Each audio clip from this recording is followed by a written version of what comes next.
թրիփ նախագծի վերաբերյալ Հայաստանի եւ ԱՄՆ միջև ռազմավարական համագործակցության մասին շրջանակային համաձայնագիրը գտնվում է վավերացման փուլում։ Ավարտական փուլում են Trip Development Company ընկերության հիմնադրման աշխատանքները։ Հիշեցնեմ, Հայաստան այդ ընկերությունում ունենալու է 26%, իսկ Ամերիկայի Միացյալ Նահանգները 74% բաժնեմաս։ Այս բանաձևը գործելու է առնվազն 49 տարի, իսկ այդ ժամկետի ավարտից հետո կողմերի փոխադարձ համաձայնությամբ երկարաձգվելու դեպքում եւս 50 տարի, իսկ այս դեպքում արդեն Հայաստանի մասնաբաժինը կդառնա 49%, իսկ Ամերիկայի Միացյալ Նահանգների մասնաբաժինը 51%, առանց Հայաստանի կողմից հավելյալ ֆինանսական կամ այլ ներդրման։ Նախագիծը, ինչպես ասացի, իրագործվելու է Հայաստանի Հանրապետության տարածքային ամբողջականության, ինքնիշխանության, իրավազորության շրջանակներում։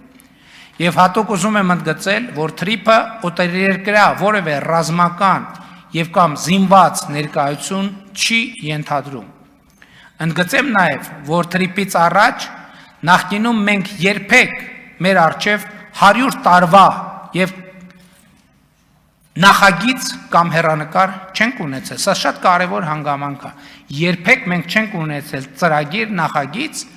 որը մեր առջև 100 տարվա հեռանկար է բացում, այն էլ աշխարհի թիվ 1 գերտերության հետ։ Եվ սա թե Հայաստանի, թե տարածաշրջանի համար պատմական հնարավորություն է։ Թրիփ նախագծի իրագործումը փոխելու է իրադրությունը եւ մթնոլորտը մեր տարածաշրջանում։ Հաղորդությունը տարածաշրջանային երկրների համար դարձնելով շահավետ ոչ միայն բարի, սոցիալ-հոգեբանական ու քաղաքական,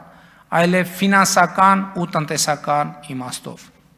Սա ժամանակակից անկայուն աշխարհում կայունության ու խաղաղության շատ էական երաշխիք է, եւ մեր ժամանակներում ավելի հուսալի երաշխիք դժվար է պատկերացնել։